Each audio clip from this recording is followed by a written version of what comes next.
Please be seated. Every once in a while, it's nice when the scriptures just give us some straightforward instructions, right? Like, this is how to do it. This is how to do things right. And that's sort of what we got this morning from the gospel, sort of. We'll get to that. Because disagreements happen. You know, if you're doing something in a group or in a community, or you're working together with a team, whatever, you know, disagreements happen. Mistakes are made. People get upset with each other, right? And so you have to be able to work things out. And this gospel is very helpful for that, right? Don't just give up on someone. Go and talk to them alone. I mean, that makes sense, right? Work it out together if you can. And if you can't work it out, then bring someone in to mediate. You know, bring another person in. Listen to what they have to say. This seems like really good advice. And if that doesn't work, well, then bring it before the whole church. And I'm not so sure about that one. That one's starting to sound a little bit difficult. And so you bring it before the whole church, and if they still won't reconcile with you, well, at that point, they shall be as a Gentile and a tax collector to you. And so what does that mean? Of course, you know, the Gentiles, this is a Jewish text, right? Being spoken to Jewish people. Jesus was a Jew, and that was his culture. That was the environment that he was speaking in. A Gentile means other, someone who's not one of us. And what's a tax collector? Well, tax collectors are even worse than not one of us. They're one of us who's conspiring with the enemy and collecting taxes for the Romans. So Gentile and tax collector. You know, if it doesn't work out, if the first three things you do to work things out don't work, there can be some serious consequences. But I want to come back to that. I want to come back to this notion that after trying everything that we can to reconcile, that someone becomes as a Gentile and a tax collector to us.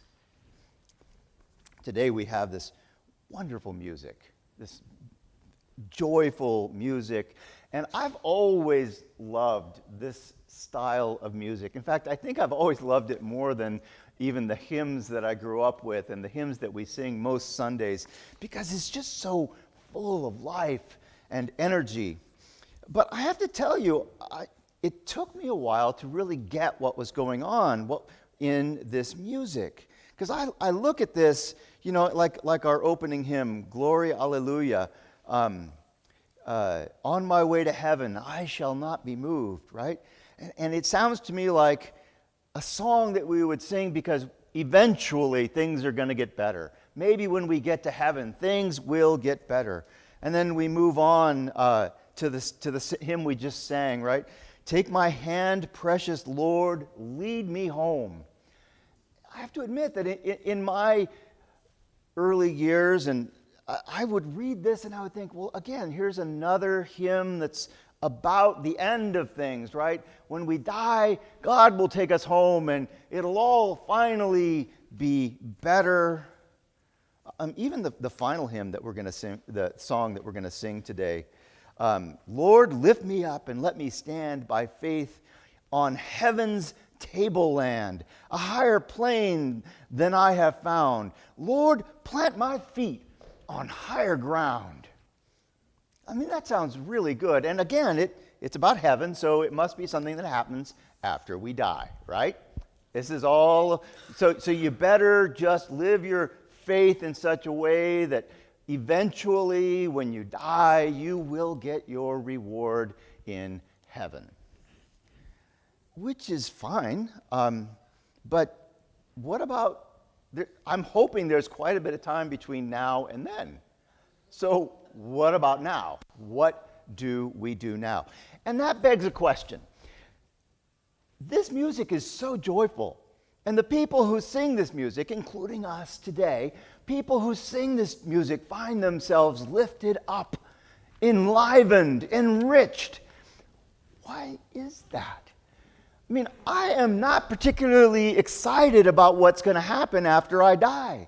I mean, I hope it's something good, right? I mean, I actually believe very, very much so that there is something after we die, and it's a beautiful thing, and we continue in God's love.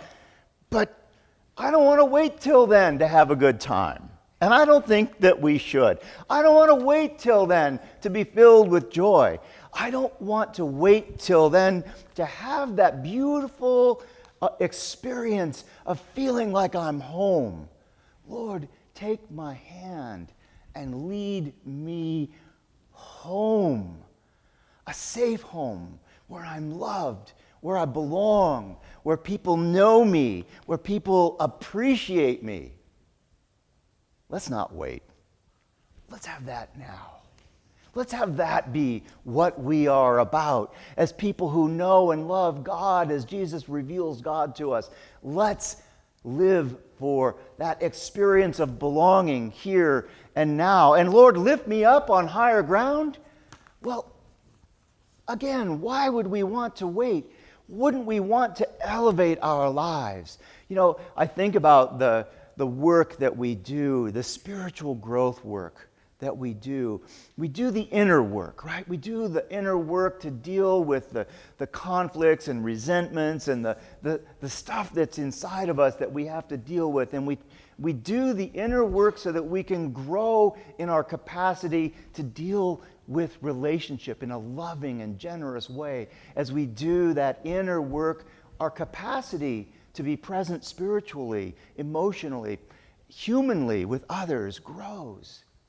Well, that same dynamic takes place here in community. We do the work together so that we can grow in our capacity to bless others, in our capacity to bless one another. And that brings us back to those Gentiles and tax collectors. Remember the ones that we kicked out because we went to them alone and they didn't listen, and we brought someone else to talk to them and they still didn't listen, and we brought our complaint before the whole congregation and they still didn't listen, and so they became as Gentiles and tax collectors to us. But what did Jesus do with Gentiles and tax collectors? He ate with them, right? Jesus got criticized by the Pharisees and scribes because he was eating with sinners and tax collectors. He wasn't just eating with them. He was going into their homes, having table fellowship with them. This just isn't done. And yet, that's exactly what he did.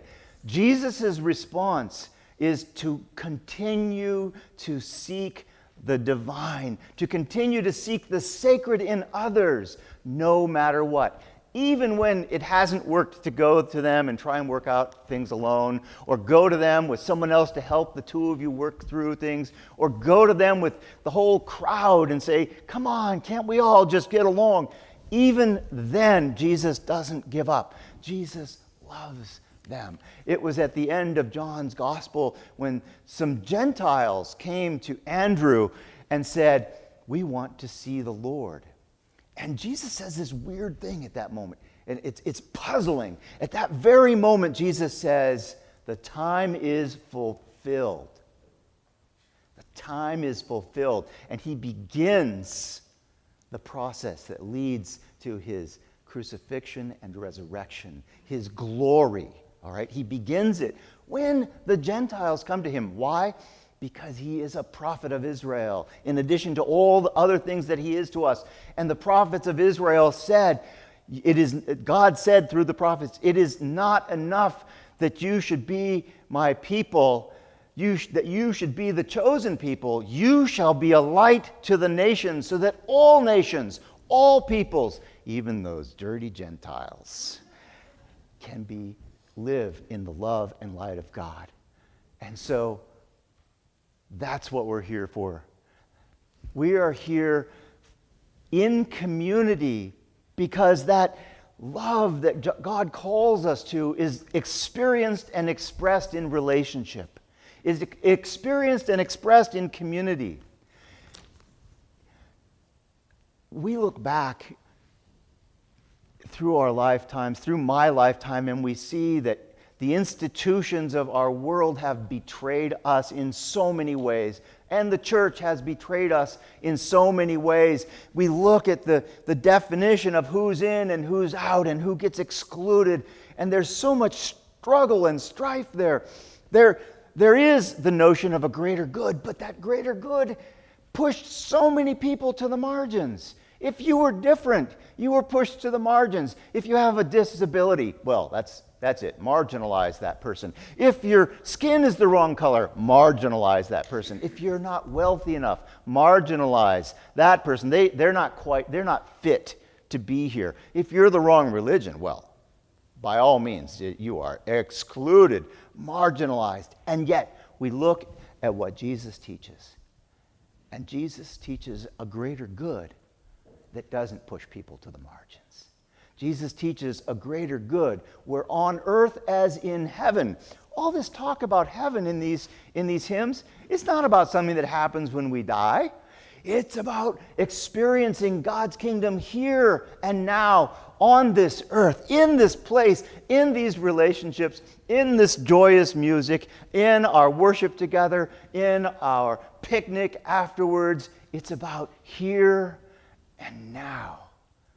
On earth as in heaven, all are welcome, all are fed, all are loved. That's the vision that God has given us. That's what we strive for and live for as a community.